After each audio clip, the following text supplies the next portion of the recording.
माता और पिता हर रोज़ की तरह शाम को जब 8 बजे ड्यूटी कर अपने घर वापस आते हैं, लेकिन उस वक्त जब अपने घर पे अपनी बेटी अर्चना कुमारी को, जिसकी उम्र है लगभग 17 साल, जब घर पे नहीं देख पाते हैं, वो काफ़ी हैरान परेशान हो जाते हैं। अर्चना कुमारी जो उनकी इकलौती संतान होती है, जो उनके दिल के काफ़ी करीब होती है, वो उसे ढूंढने की तमाम कोशिश करते हैं। आस पड़ोस के तमाम लोगों से भी पूछताछ करते हैं, लेकिन जब कहीं भी उसका पता नहीं चल पाता है तो आस पड़ोस के लोगों ने उन्हें सुझाव दिया कि आप तुरंत पुलिस थाने जाइए और इसका रिपोर्ट दर्ज कराइए। इससे पहले कि वो पुलिस स्टेशन पहुंचते हैं, अचानक 10 बजे के करीब उनकी लड़की घर पर दस्तक देती है, जो कि काफ़ी डरी सहमी हुई थी। जब माता पिता अपनी बच्ची को इस हालत में देखते हैं, वो काफ़ी हैरान व परेशान हो जाते हैं। और जब उससे पूछताछ करते हैं तो वो बच्ची एक ऐसी बात बताती है जिसे सुनने के बाद उनके पैरों तले ज़मीन खिसक जाती है। वाकई में दोस्तों, आज की जो कहानी है, इसे सुनने के बाद आप भी कहीं ना कहीं सोचने और समझने पर मजबूर हो जाएंगे कि आखिरकार इस दुनिया में हम भरोसा करें तो किस पे करें। नमस्कार, आदाब, मैं हसमुद्दीन और आप देख रहे हैं आज की जो सच्ची घटना मैं आपको सुनाने वाला हूँ। दरअसल ये घटना है हरियाणा का शहर गुरुग्राम, और इसी गुरुग्राम का सेक्टर 50 में राजेश सिंह, जिसकी उम्र है 45 साल, सरस्वती देवी, जिसकी उम्र है 35 साल, और उनकी बेटी अर्चना कुमारी, जिसकी उम्र है 17 साल, ये तीनों परिवार बड़े खुशहाल तरीके से अपनी ज़िंदगी जी रहे थे। गुरुग्राम के इस सेक्टर 50 में राजेश सिंह और सरस्वती देवी एक निजी फैक्ट्री में दोनों एक साथ काम करते थे, और उनकी बेटी अर्चना कुमारी जो 11वीं की छात्र होती है। बात कर रहा हूँ मैं 8 सितंबर 2022 की।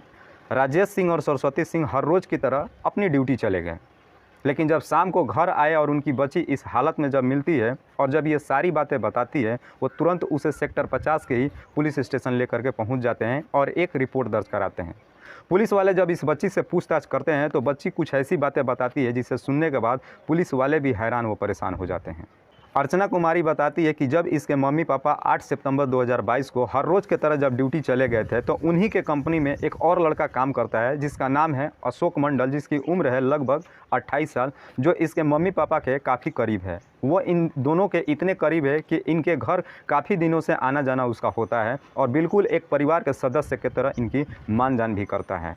लड़की भी उस पर आंख बंद करके भरोसा करती है, पर वो अर्चना कुमारी अशोक मंडल को बिल्कुल अपने भाई के जैसे मानती है। 8 सितंबर 2022 को जब इसके माता पिता ड्यूटी चले गए तो 10 बजे के करीब अशोक मंडल अर्चना कुमारी के घर पे पहुंचता है और उसे कहता है कि आज मैं ड्यूटी नहीं गया हूं, बल्कि तुम्हारे मम्मी पापा से बोल कर आया हूं कि मैं तुम्हें कहीं घुमाने ले जाऊंगा, आज तुम्हें स्कूल नहीं जाना है। लड़की जो कि आंख बंद करके भरोसा करती थी अशोक मंडल पे, वो तुरंत तैयार हो जाती है, लेकिन अशोक मंडल पहले से ही एक षड्यंत्र बना चुका था। अर्चना कुमारी को अपने साथ ले जाता है घुमाने के लिए, दिन भर इधर उधर घुमाता है, लेकिन शाम के 4 बजे के करीब सेक्टर 30 के ही अपने एक दोस्त के कमरे पे ले जाता है और अर्चना कुमारी के साथ में जोर ज़बरदस्ती करके और उसके साथ में संबंध बनाता है।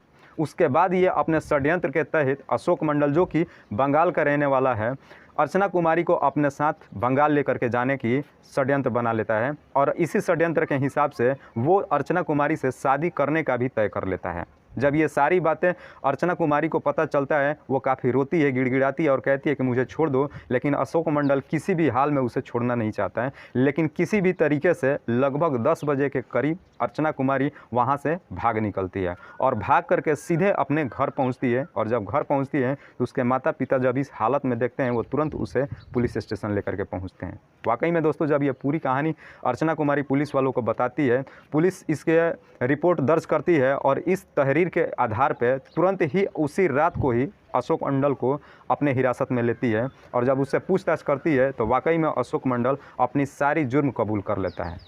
फिलहाल सेक्टर 50 के थाना प्रभारी राजेश कुमार का कहना है कि हमने अशोक मंडल को पॉस्को एक्ट के तहत मुकदमा दर्ज करके और जेल भेज दिया है। हम भी कोशिश करेंगे कि इसे कम से कम समय में और सख्त से सख्त सज़ा दिलाने की कार्य करेंगे। दोस्तों, इस दुनिया में ऐसे बहुत से लोग हैं जिन पे हम आंख बंद करके भरोसा कर लेते हैं। भरोसा करना बिल्कुल जायज़ है, क्योंकि दुनिया भरोसे पे ही टिकी है, लेकिन हर काम की, हर चीज़ की एक सीमा होती है। भरोसे की भी एक सीमा होती है। आप भरोसा कीजिए, लेकिन आंख बंद करके भरोसा मत कीजिए।